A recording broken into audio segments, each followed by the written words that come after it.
From the Albuquerque Journal, this is the leading news. I'm Gino Gutierrez. It's Tuesday, June 9th. Here's what we're covering on today's episode. New Mexico regulators are one step closer to derailing part of Blackstone's $11.5 billion takeover of TXNM Energy. State PRC hearing examiners ruled that Blackstone's 2025 purchase of $4 million in TXNM stock likely violated state law because it occurred without prior regulatory approval. They recommended that the deal be unwound and that TXNM and Blackstone affiliates each pay $100,000 penalties. The recommendation stems from challenges raised by Prosperity Works and concerns voiced by Attorney General Raul Torres. If the PRC adopts the recommendation, Blackstone could be forced to reverse the stock purchase, potentially complicating its planned acquisition of TXNM, the parent company of the Public Service Company of New Mexico. TXNM warns that undoing the transaction could increase debt costs and ultimately affect ratepayers. The final decision now rests with the three PRC commissioners.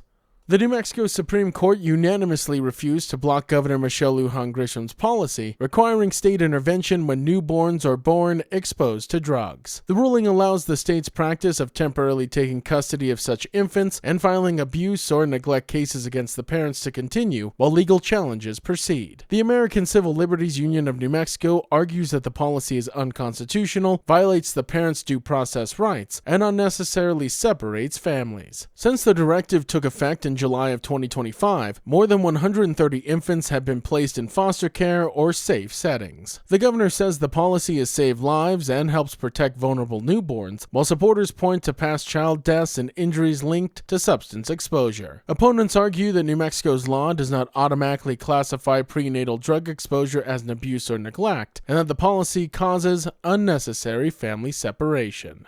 Federal officials have confirmed 3 additional cases of the flesh-eating New World screwworm, including the first reported case in New Mexico, a dog from Lee County. The parasite, which can infect livestock, wildlife, pets, and occasionally humans, poses a major threat to the U.S. cattle industry because its larvae feed on living tissue. There are now 5 confirmed U.S. cases, 3 calves and a goat from Texas, plus the New Mexico dog. Authorities have established quarantine zones around the infected areas and are expanding a long-running sterile fly program designed to eliminate the pests by preventing reproduction. Scientists say more cases may be detected as surveillance increases, but that does not necessarily mean the outbreak is spreading rapidly. Officials warn screwworm infestations can be deadly if untreated, though effective treatments do exist. Ranchers are being urged to closely monitor animals, while federal and state agencies race to contain the outbreak before it threatens livestock and wildlife populations across the Southwest.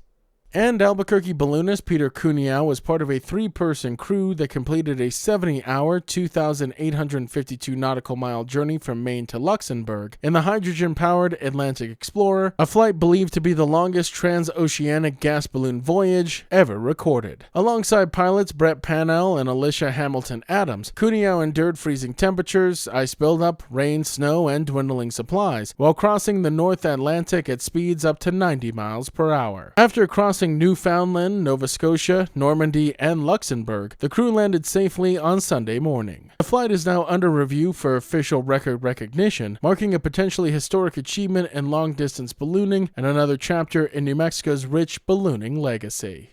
The leading news is powered by the journalism of the Albuquerque Journal. If you enjoy hearing all of the stories we share with you here daily, please consider becoming a digital subscriber to the Journal by utilizing the discount code in our show notes. Every subscription helps support local journalism and allows us to provide you with the news that matters to you. Now taking a look at Albuquerque's weather forecast, there is a slight chance of showers before 9 a.m., then a slight chance of thunderstorms after 12 p.m., partly sunny with a high near 95. As for this evening, a slight chance of sprinkles does exist before 9 p.m., mostly cloudy with a low around 59. To keep up with all the latest news from the Albuquerque Journal, you can visit our website at abqjournal.com. That's the leading news. I'm Gino Gutierrez. We'll be back tomorrow.